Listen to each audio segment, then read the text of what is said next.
আজ বাংলাদেশ একটি গভীর সংকটময় মুহূর্তের মধ্য দিয়ে যাচ্ছে। এখন পর্যন্ত আমাদের প্রাপ্ত খবর অনুযায়ী আওয়ামী লীগ, ছাত্রলীগ, যুবলীগের সন্ত্রাসীরা গুলি করে কুপিয়ে প্রায় 30-এর অধিক শিক্ষার ছাত্র জনতাকে হত্যা করেছে এবং দিন শেষ হতে হতে এই সংখ্যাটা কোথায় গিয়ে দাঁড়ায় আমরা জানি না।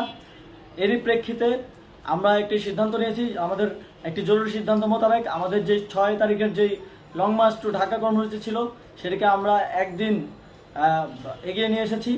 অর্থাৎ আগামীকাল 5ই অগাস্ট সারা দেশের মুক্তিকামী জনতাকে ঢাকার উদ্দেশ্যে রওনা হওয়ার জন্য আমরা আহ্বান জানাচ্ছি।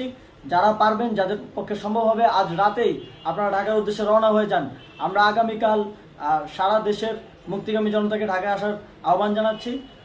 বিশেষ করে ঢাকার আশেপাশে যে জেলাগুলো আছে আপনারা দায়িত্ব নিয়ে মসজিদের মাইকে ঘোষণা দিয়ে যাদেরকে পাবেন সবাইকে নিয়ে ঢাকার উদ্দেশ্যে রওনা হন।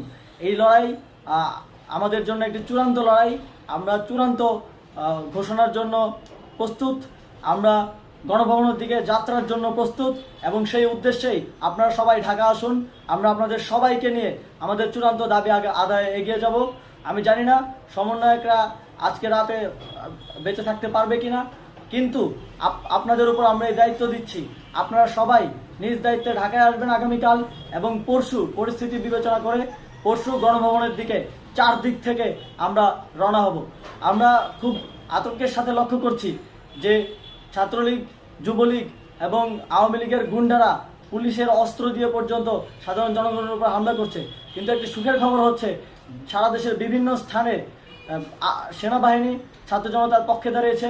আবার কিছু কিছু জায়গায় যেমন মিরপুর ও মোহাম্মদপুরে সেনাবাহিনী ছাত্র জনতার বিপক্ষে দাঁড়িয়ে গুলি চালাচ্ছে। আমরা সেনাবাহিনীর প্রতি আহ্বান জানাতে চাই, আপনারা এদেশের নাগরিক এবং আপনারা এদেশের নিরাপত্তার দায়িত্বে আছেন, এদেশের জনগণের যানবাহনের নিরাপত্তার দায়িত্বে আছেন। আপনারা দেশের পক্ষে এবং দেশের জনগণের জন্য কাজ করবেন।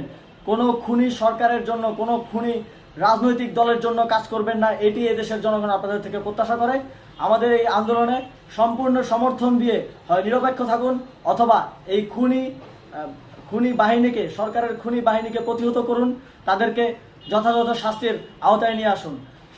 যেই কারফিউ সরকারের পক্ষ থেকে ঘোষণা করা হয়েছে, আমরা স্পষ্টভাবে বলতে চাই সেনাবাহিনী এই ধরনের কোনো কারফিউ বাস্তবায়নের জন্য মাঠে না নামে।